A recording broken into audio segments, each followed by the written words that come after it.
नमस्कार दोस्तों, आपका स्वागत है हमारे चैनल पर। तो चलिए शुरू करते हैं हमारी नई डरावनी कहानी। मेरा नाम सुरैया फातिमा है और मैं हैदराबाद की रहने वाली हूँ। यह काफी समय पहले की बात है। तब मेरे अब्बा दुबई में नौकरी करते थे। हमने फिरोजाबाद में एक नया घर लिया था। मैं अपनी अम्मी और बहनों के साथ उस घर में रहने गई थी। वो हमारे नए घर में पहली रात थी। हम सब लोग हॉल में ही सोए हुए थे। रात के करीब 2:30 बजे अचानक मेरी नींद खुल गई। मैं पानी पीने के लिए बाथरूम जा रही थी कि तभी मुझे बाथरूम के अंदर से कुछ अजीब सी आवाज सुनाई दी। बाथरूम का फ्लश अपने आप चल पड़ा, जबकि उस वक्त घर के सभी लोग सो रहे थे। मैं बहुत डर गई और दौड़कर अम्मी को उठाया।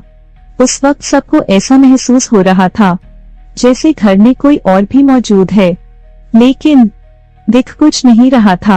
अगले कई दिनों तक ऐसा ही चलता रहा। मेरा एक भाई हमारे घर के पास ही रहता था।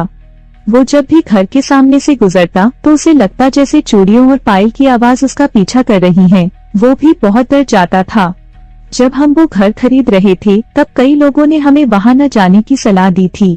लोगों ने बताया था कि कोई भी उस घर में 1 या 2 महीने से ज्यादा नहीं टिक पाता, लेकिन हमें वो घर बहुत पसंद आया था, इसलिए हमने वो ले लिया। धीरे धीरे उस घर में होने वाली अजीब अजीब चीजें बढ़ती चली गईं। कभी किसी भी वक्त घर के दरवाजे पर कोई जोर जोर से मारकर भाग जाता। घर की लाइट अपने आप बुझ जाती। मैंने एक बार घर के सामने के फ्लाईओवर पर कफन में लिपटा हुआ एक साया देखा।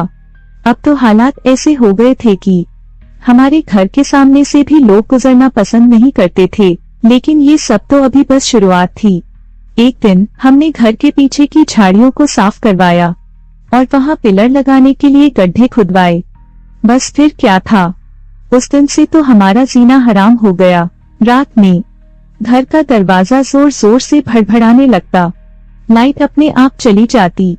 घर के सामने कुत्ते पूरी रात रोते रहते थे। पीछे के रास्ते से हमेशा पायल और चूड़ियों की आवाजें आती। हमारा रात में सोना भी मुश्किल हो गया था। हम डर के मारे रात में कुरान की आयतें चला देते थे। जब वो आयतें चलती थीं, तो वो कुत्ते हमारे घर से लगभग 40 कदम दूर जाकर रोते थे और वो पायल की आवाज भी बंद हो जाती थी। अब ये सब रोज का हिस्सा बन चुका था। एक रात करीब 11 बजे मैं खिड़की के पास रखे काले सोफे पर बैठी थी। खिड़की बंद थी। तभी खिड़की जोर जोर से बजने लगी। चूड़ियां पहने हुए किसी हाथ ने खिड़की को पीटना शुरू किया। मैं बहुत डर गई और भागकर अम्मी के पास चली गई। मेरी हालत देखकर अम्मी को बहुत गुस्सा आया। वो आई, एक हाथ में कुरान मजीद लेकर हमें पीछे किया और गुस्से से चिल्लाई, अगर तुझ में हिम्मत है तो मेरे सामने आ। बच्चों को क्या डराती है। एक बार 5 आदमियों ने उसे जबरदस्ती इमारत में ले जाकर उसके साथ दुष्कर्म किया और फिर ऊपर से फेंक दिया।